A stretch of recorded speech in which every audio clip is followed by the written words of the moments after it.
উজানের ঢলে রাজশাহীতে বাড়ছে পদ্মা নদীর পানি। এরই মধ্যে পানির উচ্চতা সতর্ক স্তর পার করে প্রবাহিত হচ্ছে বিপদসীমার কাছ দিয়ে। প্রতিদিন পানি বাড়ছে গড়ে 10 থেকে 12 সেন্টিমিটার, ফলে প্লাবিত হয়েছে পদ্মা পাড়ের নিম্নাঞ্চল। ভাঙন ঝুঁকিতে পড়েছে বাড়িঘর সহ বিভিন্ন স্থাপনা। এরই মধ্যে শহর রক্ষা বাঁধ রক্ষায় নির্মিত টি গ্রেনে দর্শনার্থী প্রবেশ বন্ধ ঘোষণা করেছে পানি উন্নয়ন বোর্ড। মেহেদী হাসানের তোলা ছবিতে রাশিদুল হক রুশোর প্রতিবেদন। উজান থেকে নেমে আসা ঢলের কারণে গত জুলাইয়ের শেষ সপ্তাহ থেকে বাড়তে থাকে পদ্মার পানি। এরপর গত 7 আগস্ট 4 বছর পর পানির উচ্চতা অতিক্রম করে সতর্ক স্তর। আর পানি বাড়ার সাথে সাথে প্লাবিত হচ্ছে পদ্মাপাড়ের নিচু অঞ্চলগুলো। এরই মধ্যে বেশ কয়েকটি স্থানে শহর রক্ষা বাঁধের ব্লক দেবে গেছে। এ অবস্থায় ঘরবাড়ি ও প্রাণ রক্ষায় আতঙ্কে আছেন বাসিন্দারা। আমরা খুব ভয়ে আছি, কারণ এই নদী যদি হয়ে যায় তাহলে তো আমাদের কোনো অবস্থানই থাকবে না। যেভাবে ব্লকগুলো দেখেন ভেঙে ভেঙে পড়ছে, আপনারা নিজেরাই দেখেন, এমন আতঙ্ক আছে, রাত্রের ঘুম আমাদের হারাম। এদিকে পদ্মার পানি সতর্কতা সীমার ওপর দিয়ে প্রবাহিত হওয়ায় শহর রক্ষা বাঁধ রক্ষায় নির্মিত টি গ্রেনে দর্শনার্থী প্রবেশ বন্ধ করে দিয়েছে পানি উন্নয়ন বোর্ড কর্তৃপক্ষ। পানি তো এখন ঊর্ধ্বগতি, পানি মোটামুটি এখন প্রায় সীমা ছাড়িয়ে আসছে। প্রচুর পানি বেড়েছে, আমাদের নিরাপত্তার জন্য এটা গেটটা বন্ধ করে রেখেছে। ভাঙছে, হালকা হালকা ভাঙছে, কারণ পরে পরবর্তীতে বড় ভাঙতে পারে, এখন থেকে এটা প্রোটেকশন দিতে হবে। ঝুঁকিপূর্ণ এলাকায় যথাযথ ব্যবস্থা নেওয়ার কথা জানিয়ে বাসিন্দাদের আতঙ্কিত না হওয়ার পরামর্শ দিয়েছে পানি উন্নয়ন বোর্ড কর্তৃপক্ষ। ডেঞ্জার লেভেল থেকে এখনো আমার 0.6 মিটারের মতো হচ্ছিল আমার একটা উইন্ডো আছে। তবে আমরা আশা করতেছি যে আমরা যে প্রেডিকশন পাইছি আবহাওয়া অধিদপ্তর থেকে, যে আগামী 2 দিন পানি একটু বৃদ্ধি পাবে, সেটা হয়তো আপনার 7.5 থেকে 7.6 পর্যন্ত যেতে পারে। এরপরে এটা স্থিতিশীল হওয়ার একটা প্রেডিকশন আমরা পেয়েছি। রাজশাহীতে পদ্মার বিপদ সীমার স্তর 18.05 মিটার। গত বছর নদীর পানি সর্বোচ্চ 16.7 মিটার উচ্চতা দিয়ে প্রবাহিত হয়েছিল। রাশিদুল হক রুশো, 71, রাজশাহী। এই বিষয়ে বিস্তারিত জানাতে যুক্ত হচ্ছেন সহকর্মী রাশিদুল হক রুশো। কথা বলবো তার সাথে।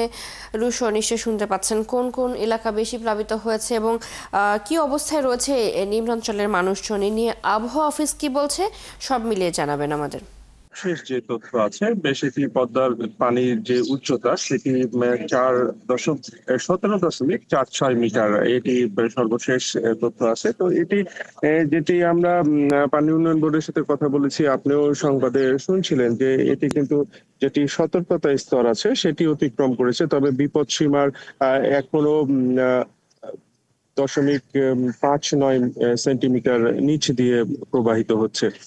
আপনি যেমনটি জানতে চাইছিলেন যে কোন কোন এলাকা আসলে প্লাবিত হয়েছে, পদ্মা নদীর যে অবস্থান এবং শহর, যে মূল শহর যেটিকে বলা হয়, সেটি শহর রক্ষা বাঁধের কারণে কিন্তু শহরের ভেতরে পানি প্রবেশ করতে পারে না। মূল যে সমস্যা হয় যে শহর রক্ষা বাঁধের বিপরীতে যারা বাস করেন, অর্থাৎ নদী পাড়ের একেবারে কাছাকাছি, সেই সমস্ত মানুষের বাড়িঘর, সেগুলো কিছু কিছু এলাকা, বিশেষ করে মহানগরীর পশ্চিমাঞ্চলে বুলনপুর এলাকাগুলো যেখানে আছে, হাইটেক পার্ক যেখানে অবস্থিত, সেই এলাকাগুলোতে কিন্তু মানুষজন বেশ ভোগান্তিতে বা তারা এক ধরনের আতঙ্কে আছেন।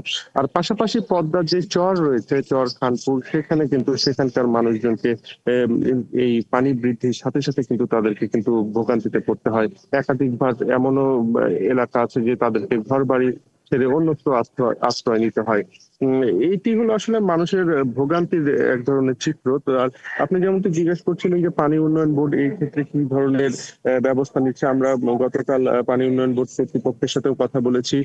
তারা যেটি বলছেন, আমাদের সংবাদেও আপনি কিছুটা শুনছিলেন, যে তারা খুব বড় ধরনের যে এই বন্যা বা এই ধরনের আশঙ্কা এখনো তারা করছেন না, মানুষকে আতঙ্কিত যেন না হন সেই পরামর্শ করছেন, কারণ তারা ধারণা করছেন যে আগামী 2 দিনের মধ্যে এই পানি বৃদ্ধির যেটি হার সেটি কিন্তু স্থিতিশীল হবে, এমনটি কিন্তু তারা বলছেন। আর পাশাপাশি যেই স্থানগুলো ব্লক দেবে গেছে বা ঘর বাড়িতে মানুষজন আতঙ্কিত হবার মতো হয়েছে, সেগুলো তারা খুব বেশি যে ঝুঁকিপূর্ণ অবস্থায় এখনো এসেছে এমনটি তারা মনে করছেন না, তবে সে বিষয়গুলো তাদের নজরে আছে। তারা যেটি বলছেন যে তারা যদি সেরকম প্রয়োজন হয়, আপাতত আপৎকালীন সময় হিসেবে তারা যে জিও ব্যাগ বা ব্লক, এগুলোর মাধ্যমে তারা সেগুলো দেখভাল করবেন। অতএব মানুষকে তারা যে সমস্ত মানুষজন একেবারে পদ্মাপাড়ে বসবাস করেন তারা যেন আতঙ্কিত না হন এই ধরনের পরামর্শ তারা দিচ্ছেন। আর আশা করা যাচ্ছে যে এই পানি যে বৃদ্ধির হার সেটি খুব দ্রুতই হয়তো স্থিতিশীল হবে। রুশো, আপনাকে ধন্যবাদ আমাদের সাথে যুক্ত হওয়ার জন্য। আমাদের সাথে রাজশাহী থেকে যুক্ত ছিলেন সহকর্মী রাশিদুল হক। রুশো জানাচ্ছিলেন সেখানকার নিম্নাঞ্চলের খবর। লালমনিরহাটে আবারও বেড়েছে তিস্তার পানি। এতে চরাঞ্চলের বেশ কিছু আবাদি জমি তলিয়ে গেছে। উজান থেকে পানি নেমে আসায় তিস্তা ব্যারেজের 44টি গেট খুলে রেখেছে কর্তৃপক্ষ।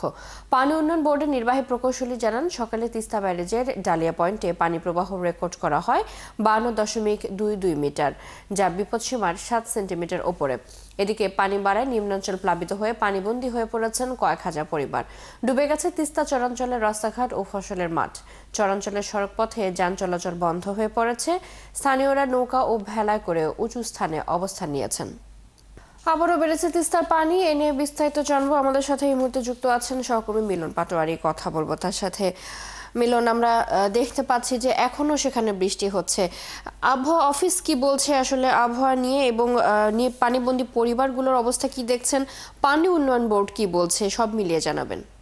লালমনিরহাটে তিস্তা ব্যারেজ পয়েন্টে পানি উন্নয়ন বোর্ড আজকে আমাদের সকাল 6টায় জানিয়েছে যে সকাল 6টা থেকে বিপদসীমার 7 সেন্টিমিটার উপর দিয়ে প্রবাহিত হচ্ছে তিস্তার পানি।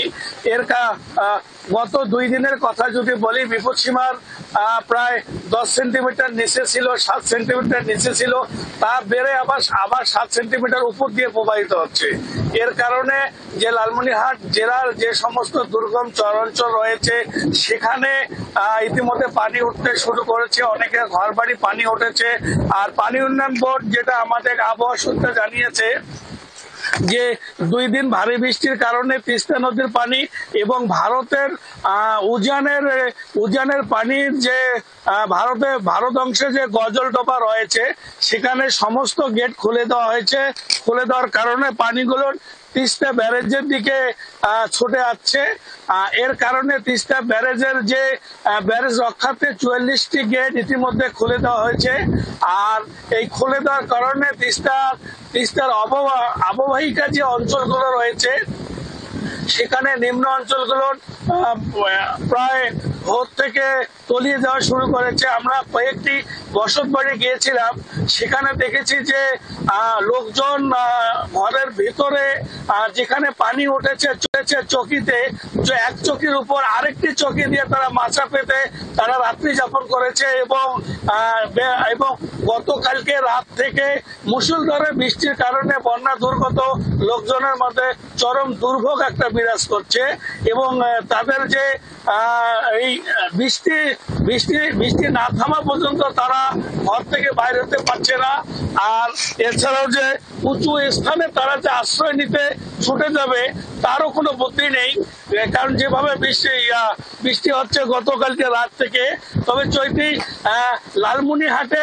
লালমনিরহাটের হাতিবান্ধা বেশ কয়েকটি অঞ্চল, সানিয়াজান, পারুলিয়া, পাটিকাপাড়া, ডাগুয়াবাড়ি সহ এবং লালমনিরহাট সদরের রাজপুর, হরিণচড়া সহ মহিষকচা, গোবর্ধন বেশ কয়েকটি অঞ্চল দুপুরের পর পানিতে প্লাবিত আরো হওয়ার এর কথা জানিয়েছে পানি উন্নয়ন বোর্ড।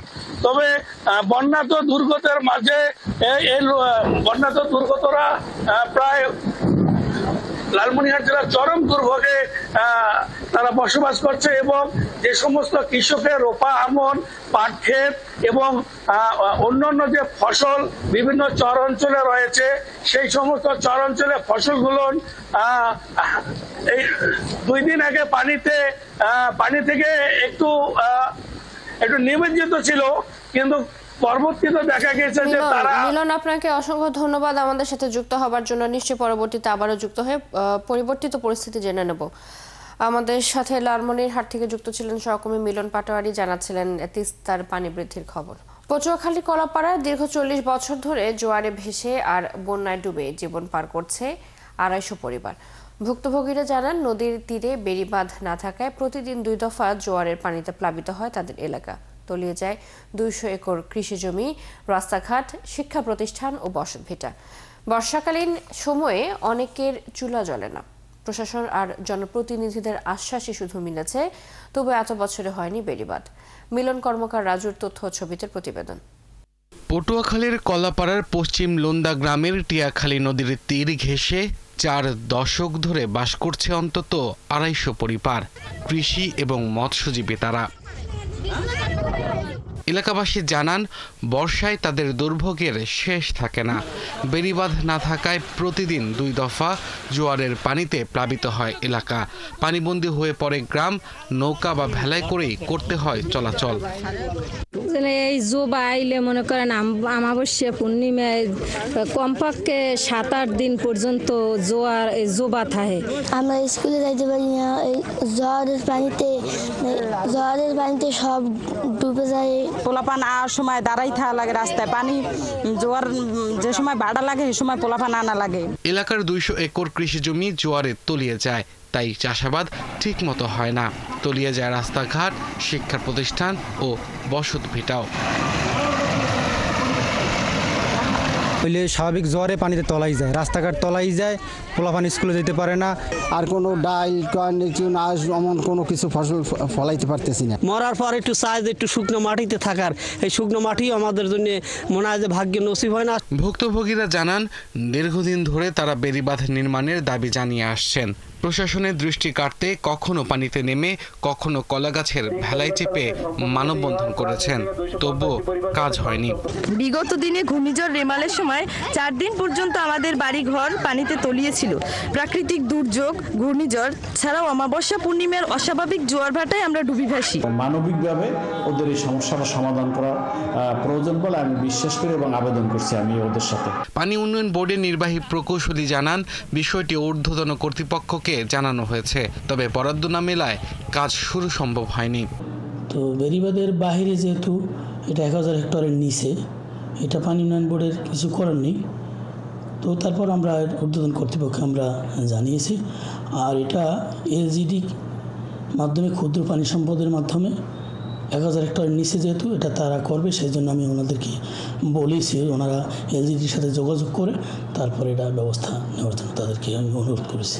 প্রায় 3 কিলোমিটার এলাকা জুড়ে একটি টেকসই রিং বেড়িবাঁধ নির্মাণ হলে এই অসহনীয় দুর্ভোগ থেকে মুক্তি মিলবে এলাকাবাসীর। আব্দুল আল মামুন, 71।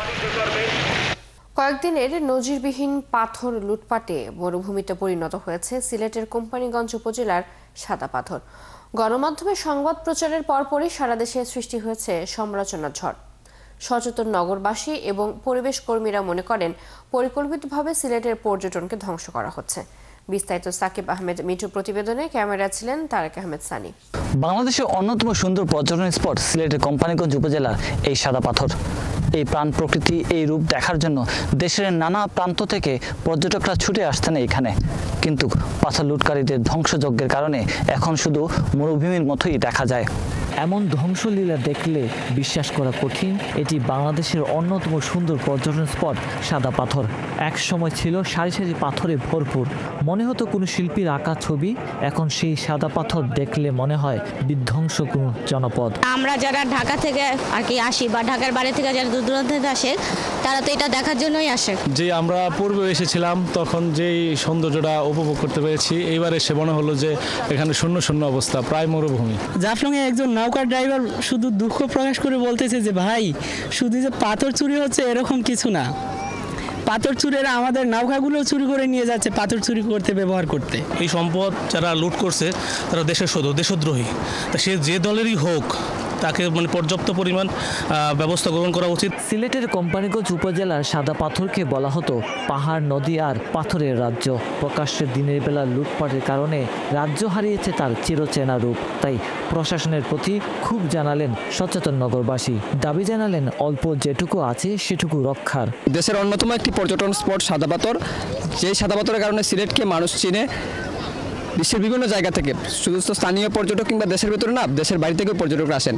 মাত্র 150 গজের ভিতরে যে পাথরগুলো দেখা যাচ্ছে আর কি, সেইগুলোই শুধু পর্যটকরা দেখছে, কিন্তু আশপাশে যে সাদা পাথর ছিল সেটা একেবারে ধ্বংস করা হয়ে গেছে। গত কয়েকদিনে এসব পর্যটন স্পট থেকে কয়েকশো কোটি টাকার পাথর ও বালু লুটপাট হয়েছে। পর্যটন নির্ভর সিলেটে শুধু পর্যটন দিয়ে কয়েক হাজার মানুষের কর্মসংস্থান ছিল।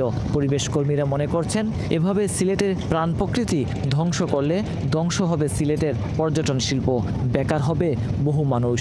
আমাদের দাবি হলো যে এই পাথর রাতারাতি যারা সরিয়ে নিয়েছে এদেরকে আইনের আওতায় এনে এদেরকে গ্রেফতার করে এদের শাস্তি নিশ্চিত করতে হবে। প্রকৃতি প্রেমীরা বলছেন, প্রশাসন চাইলে লুট হওয়া পাথরও ফিরিয়ে আনা সম্ভব। সাকিব আহমদ মিঠু, ৭১, কোম্পানিগঞ্জ, সাদা পাথর, সিলেট। এই নিয়ে আরো জানাতে আমাদের সাথে এই মুহূর্তে যুক্ত আছেন সহকর্মী সাকিব আহমেদ মিঠু। কথা বলবো তার সাথে। মিঠু, কবে থেকে আসলে এই লুটপাট হচ্ছে এবং কারা লুট করছে পাথরগুলো, এ নিয়ে প্রশাসনের কতটুকু তৎপরতা দেখেছেন, সব মিলিয়ে জানাবেন। ধন্যবাদ আপনাকে। আসলে গত 5 আগস্টের পর থেকে কিন্তু অল্প অল্প করে কিন্তু এই লুটপাটটা শুরু হয়েছিল। তবে সিলেটের যে কয়েকটি পর্যটন স্পট আছে, জাফলং, সাদা পাথর, বিছানাকান্দি সহ যে ছোট ছোট পর্যটন স্পট গুলো আছে, সেগুলোর মূল স্পটে কিন্তু লুটকারীরা হাত দেয়নি। তারা আশেপাশে বিভিন্ন এলাকা থেকে কিন্তু পাথর লুট করছিল, বালু লুট করছিল, নদীর পার কেটে নিয়ে যাচ্ছিল। কিন্তু গত কয়েকদিনে, গত 1 মাস ধরে কিন্তু আমরা খবর পাচ্ছিলাম যে অল্প অল্প করে সিলেটের যে সাদা পাথর, সেই মূল পর্যটন স্পট, সেই সাদা পাথর থেকে কিন্তু পাথর লুট করা হচ্ছিল।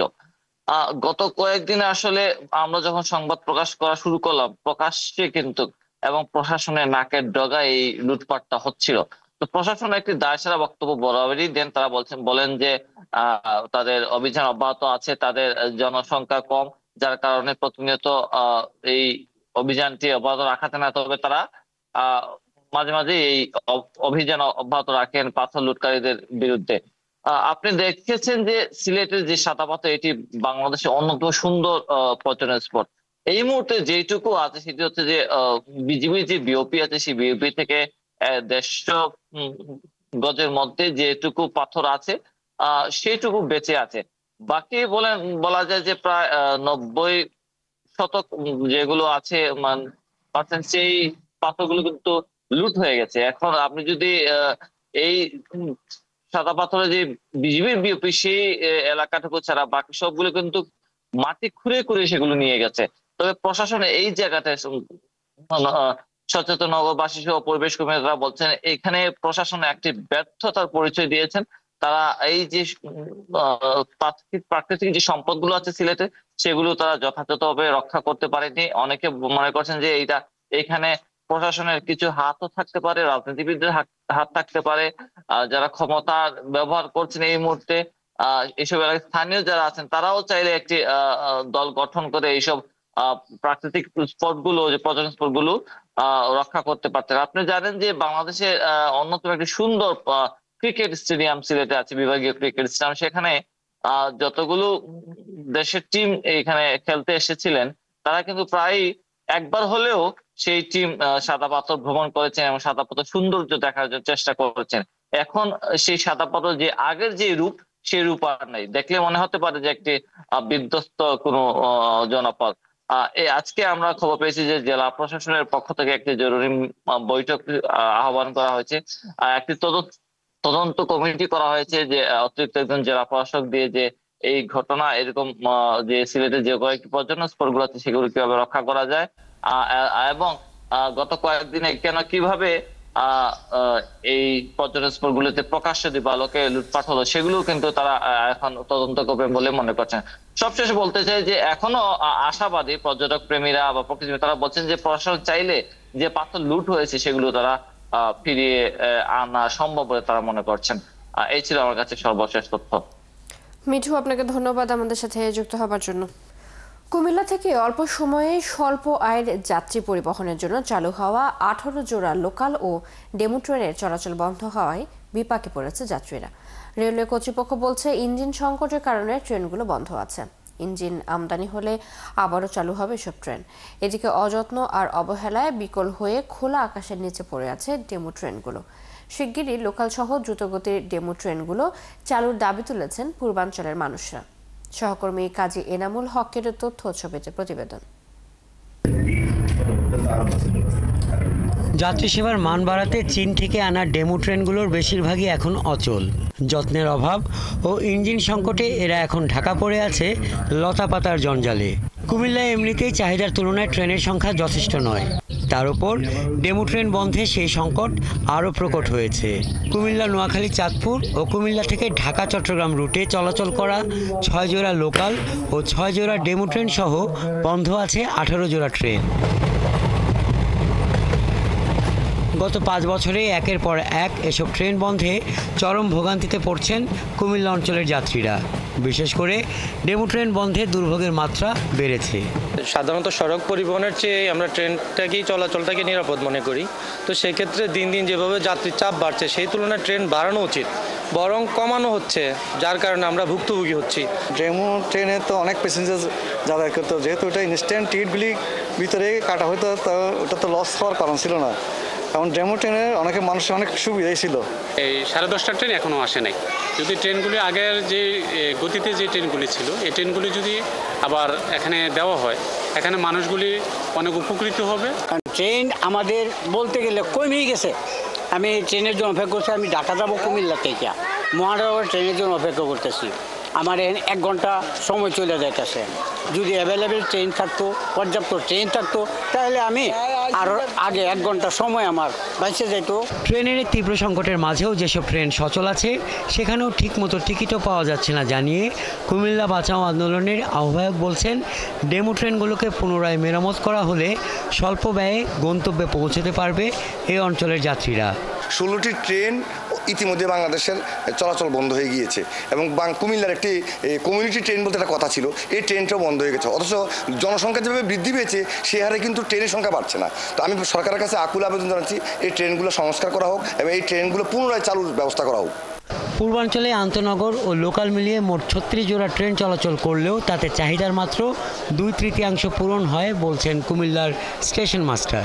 সেখানে নষ্ট হয়ে যাওয়া 18 জোড়া ডেমো ও লোকাল ট্রেনের সংকট দ্রুত মেটানো প্রয়োজন বলে জানান তিনি।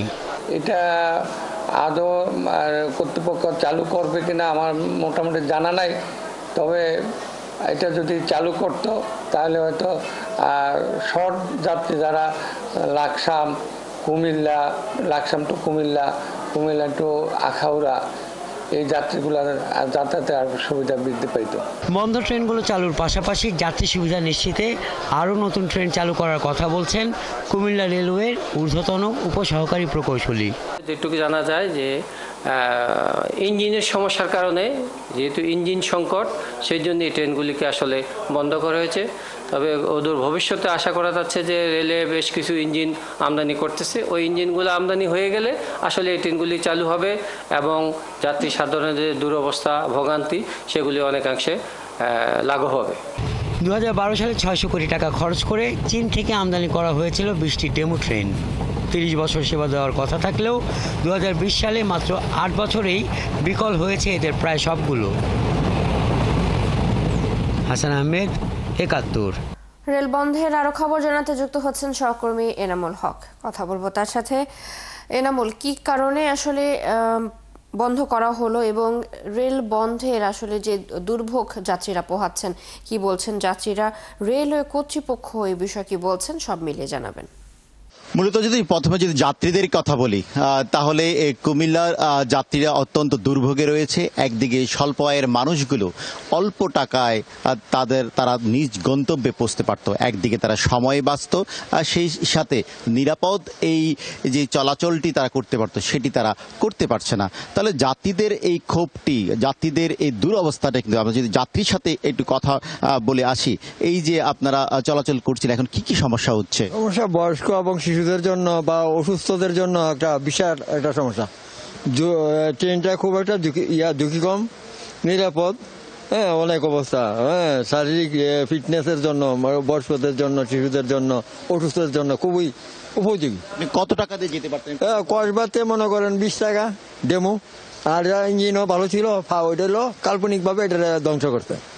আমার যে ধারণা, আমি তো ইঞ্জিন সম্বন্ধে কিছু ধারণা আছে, বয়স্ক মানুষ, প্রাণী জগৎ, মানব জগৎ সম্বন্ধে ধারণা আছে, কৃষি জগৎ সম্বন্ধে আমার একটা প্রাথমিক প্রশিক্ষণ আছে। আসলে চৈতি মূলত বলছেন যে যেখানে 20 টাকা দিয়ে তিনি যেতে পারতেন, এখন তিনি যাচ্ছেন 120 টাকা যেতে হয়। সেখানে যাত্রীদের কুমিল্লা, চাঁদপুর এবং নোয়াখালী এই যে রোডগুলো আছে, সেই রুটে কিন্তু স্বল্প আয়ের মানুষগুলো তারা কমপক্ষে 100 থেকে 150 টাকা খরচ তাদের বেড়ে যাচ্ছে। শুধুমাত্র খরচের দিক দিয়ে নয়, তারা কিন্তু সময়ের দিক দিয়েও তারা পিছিয়ে পড়েছে।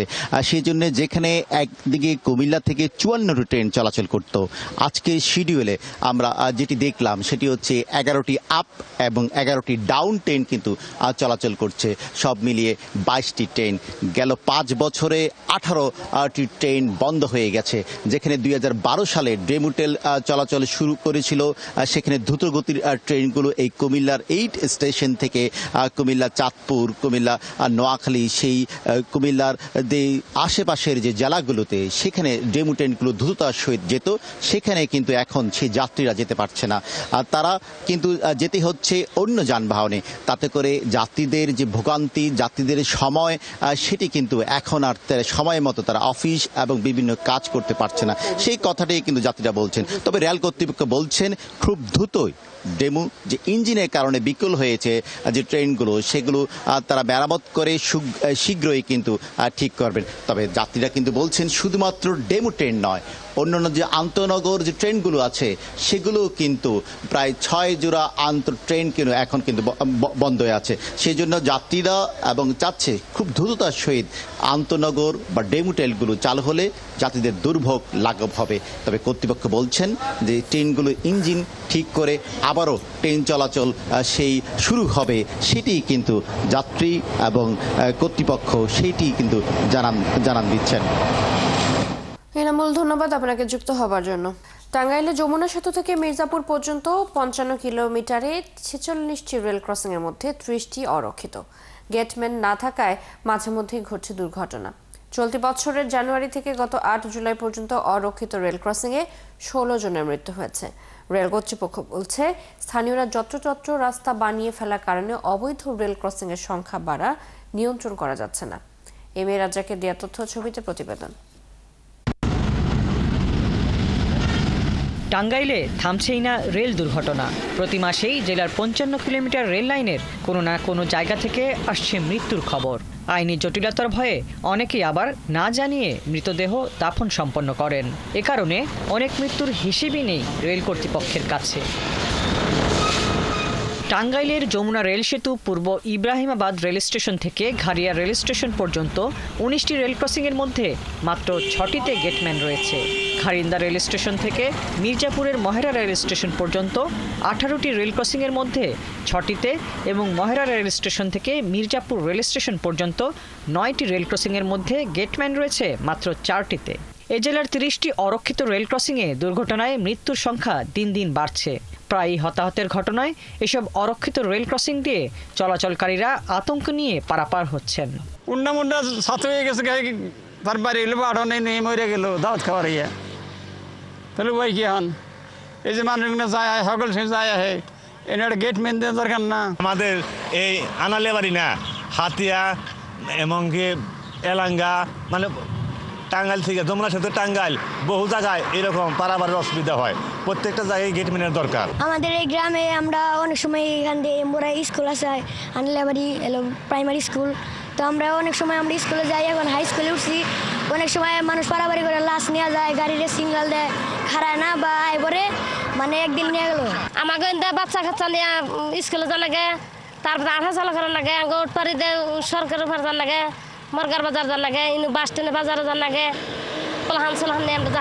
তবে রেল কর্তৃপক্ষ বলছে, স্থানীয়রা যত্রতত্র রাস্তা বানিয়ে ফেলার কারণে অবৈধ রেল ক্রসিং এর সংখ্যা নিয়ন্ত্রণ করা যাচ্ছে না, তাই দুর্ঘটনা বাড়ছে।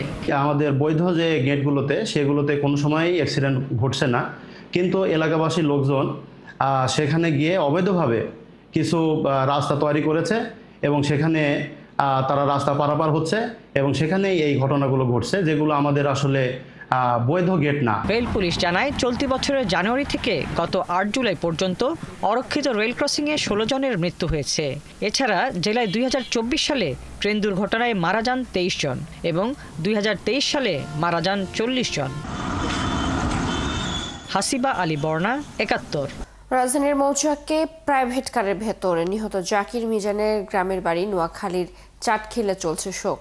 স্বজনদের দাবি তাদের পরিকল্পিতভাবে হত্যা করা হয়েছে। তারা জানান আমেরিকাতে যাওয়ার জন্য এক আদম ব্যাপারীকে ১৯ লাখ টাকা দেওয়া হয়েছিল। এরই জেরে হত্যাকাণ্ড ঘটতে পারে।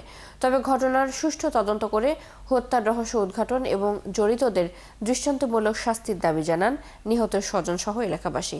মিজানুর রহমানের তথ্য ছবিদের প্রতিবেদন। নোয়াখালীর চাটখিল উপজেলার খিলপাড়া খামারবাড়ি এলাকায় প্রাইভেট কার চালক জাকিরের বাড়িতে চলছে শোক। আহাজারি করছেন তার পরিবারের লোকজন। এলাকার মানুষ জানায় গত শনিবার জাকির নোয়াখালী থেকে ঢাকায় যায় সিরাজুল ইসলাম মেডিকেল কলেজ হাসপাতাল থেকে রোগী আনার জন্য, কিন্তু রোগীর অপারেশন শেষে আরও ২ দিন থাকতে হবে। এই কারণে গাড়িটি হাসপাতালের বেজমেন্টের পার্কিং করা ছিল। পরে কার থেকে জাকির হোসেন এবং তার সাথে থাকা মিজানের মৃতদেহ উদ্ধার করে পুলিশ। খুব ভালো ছেলে ছিল এবং খুব ভালো নামাজ পড়ে, ৫ ওয়াক্ত নামাজ পড়তো, খুব ভালো ছেলে ছিল, এলাকার সবাই জানে। এখন হঠাৎ করে কি যে হয়ে গেল এটা আমরাও ভাবি নাই যে এরকম কিছু হয়ে যাবে। নিহত জাকিরের মা কুসুম বেগম দাবি করেছেন ছেলেকে আমেরিকা নেয়ার জন্য যাদের ১৯ লাখ টাকা দেওয়া হয়েছিল তারাই এর সাথে জড়িত থাকতে পারে। টাকা দিছে দালালের হাতে, এরা আছে ৭-৮ জন, এরা মিলিয়ে টাকা সংগ্রহ করে নিছে। এদিকে একই উপজেলা চাটখিলের রামনারায়ণপুর ইউনিয়নের দক্ষিণ গোমাতলি গ্রামের নিহত মিজানের গ্রামের বাড়িতে চলছে স্বজনদের আহাজারি। মিজানের বড় বোন জানান জাকিরের মাধ্যমে ড্রাইভিং শিখছিল সে এবং শনিবার তার সাথে ঢাকায় যায়। হত্যার রহস্য উদ্ঘাটন করে জড়িতদের দৃষ্টান্তমূলক শাস্তির দাবি জানান তিনি সহ এলাকার লোকজন।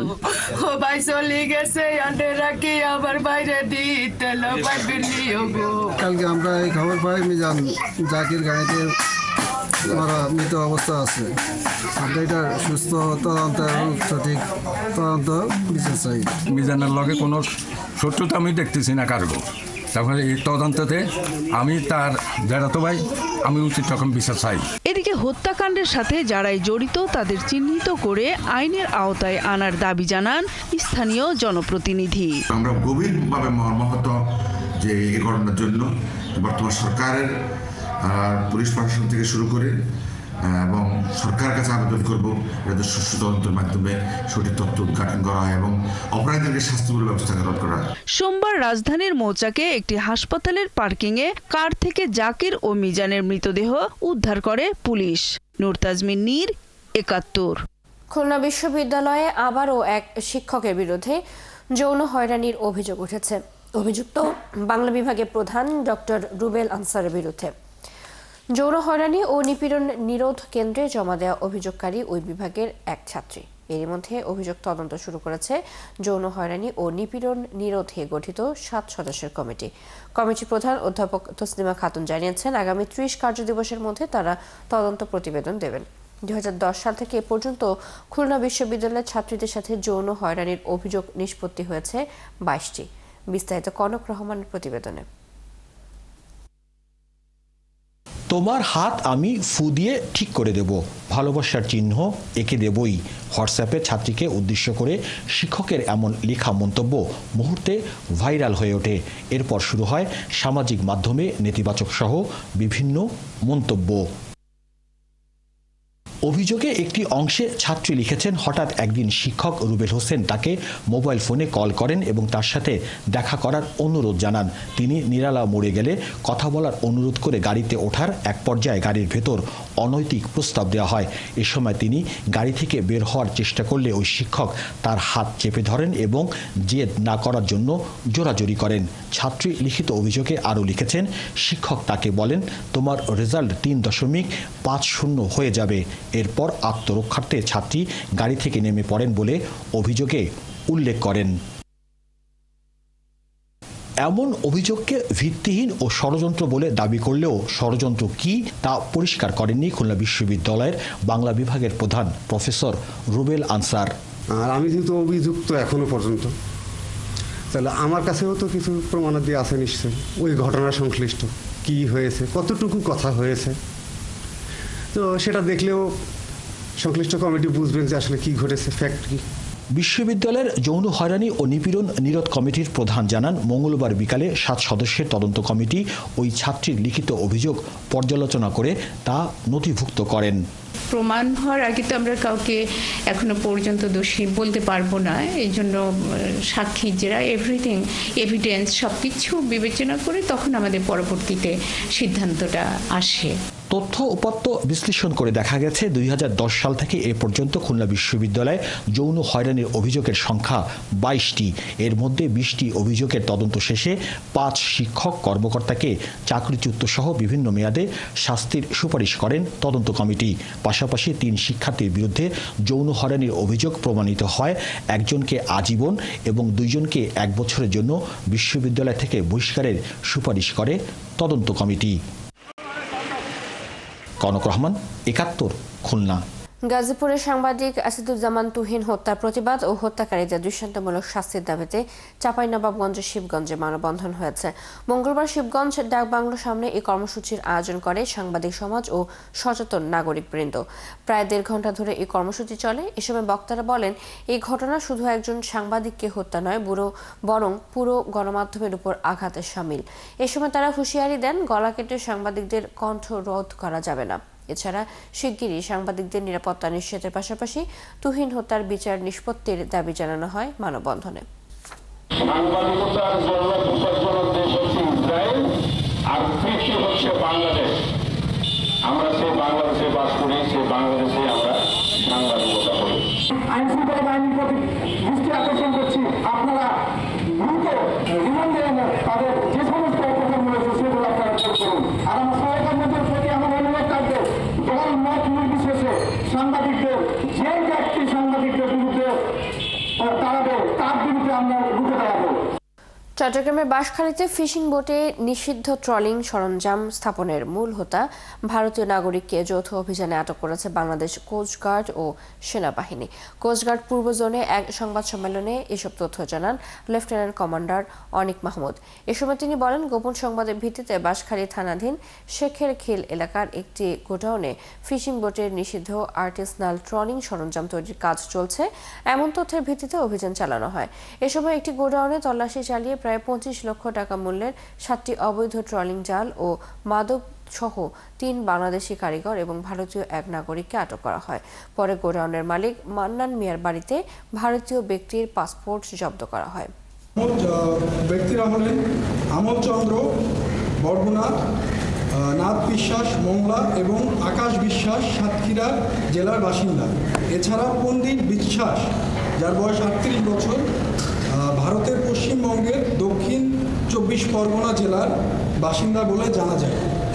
লালমনিরহাটের পাটগ্রাম উপজেলার বুড়িমারি সীমান্তে ধরলা নদী থেকে 7 বছর বয়সী ভারতীয় এক শিশুর মৃতদেহ উদ্ধার করেছে পুলিশ। মঙ্গলবার বিকেলে বুড়িমারি স্থলবন্দর দিয়ে ধরলা নদীতে ভেসে আসা ভারতীয় শিশুর মৃতদেহ বিএসএফ-এর কাছে হস্তান্তর করে বিজিবি। এ সময় উভয় দেশের ইমিগ্রেশন পুলিশ ও বিজিবি বিএসএফ উপস্থিত ছিলেন। পাটগ্রাম থানার ওসি স্বপন কুমার সরকার বলেন, ধরলা নদীতে অজ্ঞাত এক শিশুর মৃতদেহ পাওয়ার পর পাশের দেশ ভারতের সাথে যোগাযোগ করা হলে তারা শিশুটির মৃতদেহ শনাক্ত করে। পরে পতাকা বৈঠকের মাধ্যমে তা হস্তান্তর করা হয়। এটাকে গত সোমবার সকাল থেকে শিশুটি নিখোঁজ ছিল। এই বিষয়ে স্থানীয় থানায় জিডিও করেছিলেন নিহতের বাবা। চট্টগ্রামে গত 2 সপ্তাহের ব্যবধানে পাইকারি বাজারে পেঁয়াজের দাম কেজি প্রতি 20 থেকে 25 টাকা পর্যন্ত বেড়েছে। আর এর প্রভাব পড়েছে খুচরা বাজারেও। প্রতি কেজি পেঁয়াজ বিক্রি হচ্ছে 100 টাকায়। এর কারণ হিসেবে সরবরাহ কমের অজুহাত দিচ্ছেন ব্যবসায়ীরা।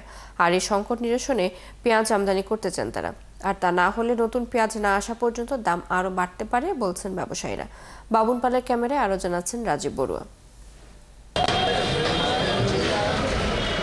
চট্টগ্রামের সবচেয়ে বড় পাইকারি বাজার খাতুনগঞ্জে স্বাভাবিক সময়ে দৈনিক পেঁয়াজ আসে 400 থেকে 450 মেট্রিক টন, কিন্তু বেশ কিছুদিন ধরে সরবরাহ ঘাটতির কারণে পেঁয়াজ আসছে 150 থেকে 200 মেট্রিক টন।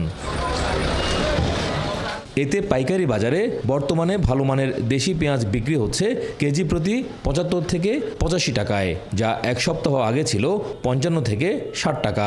এছাড়া মাঝারি মানের পেঁয়াজের দামও ১৫ থেকে ২০ টাকা বেড়েছে। আর খুচরা বাজারে পেঁয়াজ বিক্রি হচ্ছে ৯০ থেকে ১০০ টাকায়। আগে ডেইলি আসতো ২০-২৫ গাড়ি ৩০ গাড়ি এরকম আসতো, আর বর্তমানে আসতে আসতে ১০ গাড়ি ১৫ গাড়ি। গৃহস্থরা ওইখানে দাম বাড়াই দিয়েছে, যার কারণে এখানে ওই প্রভাবটা পড়ছে। মার্কেটে ইন্ডিয়া পেঁয়াজ নাই, যার কারণে পেঁয়াজের দামটা বাড়তি। ৮০ টাকা কিনলে আমাদের খরচ আছে আরও ৫ টাকা, ৮৫ টাকা। আমাদের ৯০ থেকে ৯৫ টাকা পেঁয়াজ বিক্রি করতে হবে। আড়তদারের হাতেই পেঁয়াজগুলো আছে, ওই আড়তদাররাই এটা মানে বাড়াই দিয়েছে। আড়তদাররা জানান, ভারী বর্ষণ ও মৌসুমের শেষের কারণে মোকামগুলোতে সরবরাহ কমে গেছে। পাশাপাশি বিদেশ থেকে পেঁয়াজ আমদানি বন্ধ থাকায় বাজার পুরোপুরি দেশি পেঁয়াজের উপর নির্ভরশীল। কিন্তু কুষ্টিয়া, ফরিদপুর ও পাবনা সহ উত্তরবঙ্গের জেলা থেকে সরবরাহ এলেও তা পর্যাপ্ত নয়। এছাড়া ট্রাক ভাড়া ও পরিবহন খরচ বাড়াও প্রভাব ফেলছে। কুষ্টিয়ার হাটে আজকে বিক্রি হয়েছে সর্বনিম্ন ৩২০০ টাকা মন, উপরে ৩৬০০ পর্যন্ত বিক্রি হয়েছিল। ওই জায়গায় যেখানে মালের দাম বাড়তেছে ওই হিসাব করে আমাদের এখানে আমরা মালগুলা বিক্রি করি। দাম বাড়ার ক্ষেত্রে সিন্ডিকেটের বিষয়টি অস্বীকার করে ব্যবসায়ী সংগঠনের নেতৃবৃন্দ বলেন, পেঁয়াজের বাজার অস্থিতিশীল হওয়ার প্রধান কারণ আমদানি নির্ভরতা। সরকার স্থানীয় কৃষকদের কথা ভেবে এলসি বন্ধ রাখে। এলসি খুললে পেঁয়াজের দাম আবারও সাধারণের ক্রয় ক্ষমতার মধ্যে চলে আসবে। বিশেষ করে যেখানে প্রতিযোগিতামূলক বাজার, পেঁয়াজের ক্ষেত্রে তো নয়, যেহেতু পেঁয়াজটা আপনাদের পচনশীল পণ্য, সেটি কখনো গুদামজাত করে রাখার সুযোগ নেই। এদিকে দেশের পেঁয়াজের বাজার স্থিতিশীল রাখতে মনিটরিং ব্যবস্থা জোরদারের দাবি জানিয়েছে ক্যাব। মধ্যস্বত্বভোগীদের বড় একটি অংশ যারা আড়তদার কমিশনের ব্যাপারে নামে যারা জড়িত আছে, তাদের কার্যক্রমটা নিয়ন্ত্রণ করা যাবে। পেঁয়াজের দাম যখন কমে যায় তখন এদেরকে আর পাওয়া যায় না, যখনই দাম বাড়ে এই গ্রুপটি কিন্তু অটোমেটিক্যালি সক্রিয় হয়। দেশে পেঁয়াজের বার্ষিক চাহিদা ২৮ থেকে ৩০ লাখ মেট্রিক টন। স্থানীয় উৎপাদনের মাধ্যমে এই চাহিদার ৭৫ থেকে ৮০% পূরণ করা সম্ভব হয়। বাকিটা পূরণ হয় আমদানির মাধ্যমে। রাজীব বড়ুয়া, ৭১, চট্টগ্রাম। সিলেটের কানাইঘাটে তারেক রহমানের ৩১ দফা মানুষের কাছে তুলে ধরার জন্য বিএনপি নেতাকর্মীদের প্রতি আহ্বান জানিয়েছেন প্রবাসী বিএনপি নেতারা। সংযুক্ত আরব আমিরাত বিএনপির আহ্বায়ক জাকির হোসেনের সংবর্ধনা অনুষ্ঠানে যোগ দিয়ে তারা এই আহ্বান জানায়। তারা আরও জানান, প্রবাসী বিএনপি নেতারা ১ কোটি মানুষকে একত্রিত করে রেমিটেন্স বন্ধ করায় শেখ হাসিনার পতন হয়। হোসেন আহমেদ সুজাদের প্রতিবেদন। বিএনপির ভারপ্রাপ্ত চেয়ারম্যান তারেক রহমানের ৩১ দফা সাধারণ মানুষের কাছে তুলে ধরতে ও সংযুক্ত আরব আমিরাত বিএনপির আহ্বায়ক জাকির হোসাইনের সংবর্ধনা অনুষ্ঠানের আয়োজন করে কানাইঘাট উপজেলা ও পৌর বিএনপির এ সমাবেশে যোগ দিতে দুপুর থেকে মিছিলে কানাইঘাট বাজারে এসে মিলিত হন বিএনপি নেতারা। সমাবেশ শুরু হওয়ার আগেই কানায় কানায় পূর্ণ হয় পুরো মাঠ। অনুষ্ঠানে যোগ দেন কেন্দ্রীয় বিএনপি, সিলেট জেলা বিএনপি ও যুক্তরাজ্য বিএনপির সিনিয়র নেতারা। অনুষ্ঠানে কেন্দ্রীয় বিএনপির সহ ক্ষুদ্র ও কুঠির শিল্প বিষয়ক সম্পাদক বীর মুক্তিযোদ্ধা আব্দুর রাজ্জাক বলেন, পিয়ার পদ্ধতি নির্বাচন দাবি না করে বিএনপির কাছে আসন চাইতে পারে রাজনৈতিক দলগুলো।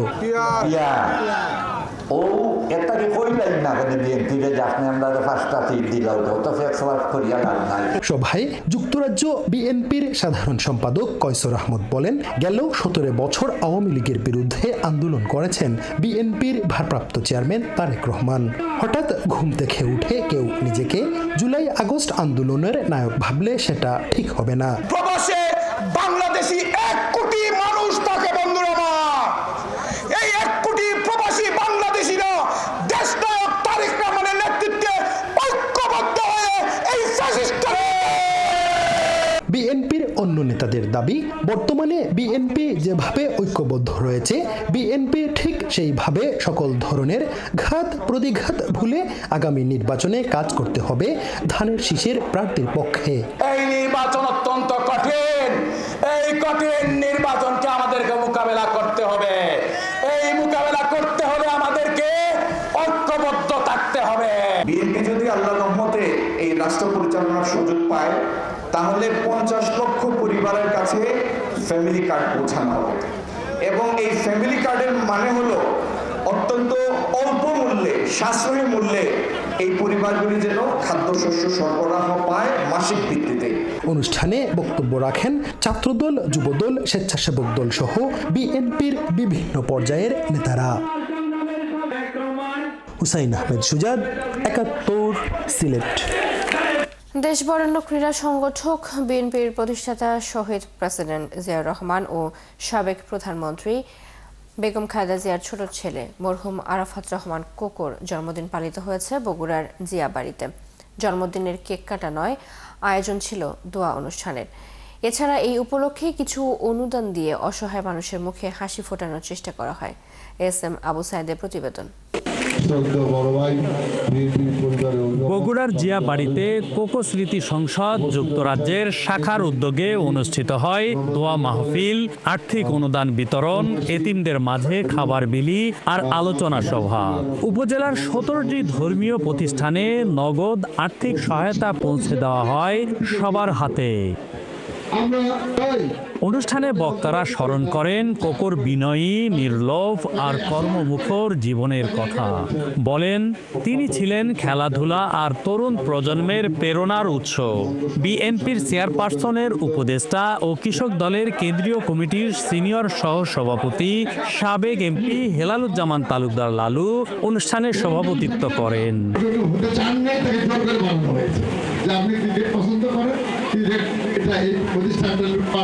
আপনি একটু দেখেন এবং সেই সুবাদে উনি বাংলাদেশে ক্রিকেটের যে অবদান রেখেছেন তার এখনো স্মরণীয়। এই অন্তর্বর্তীকালীন সরকারের কাছে আমরা বলতে চাই যে আরাফাত রহমান কোকোর যে স্বপ্ন যে বগুড়া আন্তর্জাতিক যে স্টেডিয়ামটি এটি পুনরায় আন্তর্জাতিক স্টেডিয়াম হিসাবে ঘোষণা করা হোক, এই ব্যাপারে সে পদক্ষেপ নেবে এবং এখানে আন্তর্জাতিক খেলা যেন চালু হয় সেই ব্যবস্থা নেবে। এদিন আসরের নামাজের পর বাইতুর রহমান সেন্ট্রাল মসজিদেও অনুষ্ঠিত হয় দোয়া মাহফিল। এলাকায় এলাকায় মসজিদে আমাদের প্রিয় নেতা জনাব আরাফাত রহমান কোকোর জন্য দোয়া করছে। তিনি সত্যি একজন নিবেদিত মানুষ ছিলেন। আমরা দোয়া করি আল্লাহ যেন তাকে জান্নাতুল ফেরদৌস নসিব করেন।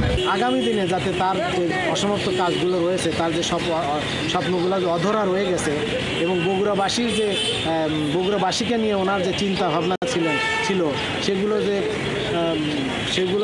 যে বন্ধ হয়ে রয়েছে সেগুলো যাতে পুনরায় চালু করা যায়, এই সরকারের কাছে আমরা সেই দাবি। জীবিত অবস্থায় যেমন মানুষের পাশে ছিলেন, তেমনি মৃত্যুর পরও তার জন্মদিনে মানুষের মুখে ফুটে ওঠে হাসি। এটাই হয়তো আরাফাত রহমান কোকোর প্রতি মানুষের সত্যিকারের ভালোবাসা। এসএম আবু সাইদ, ৭১, বগুড়া।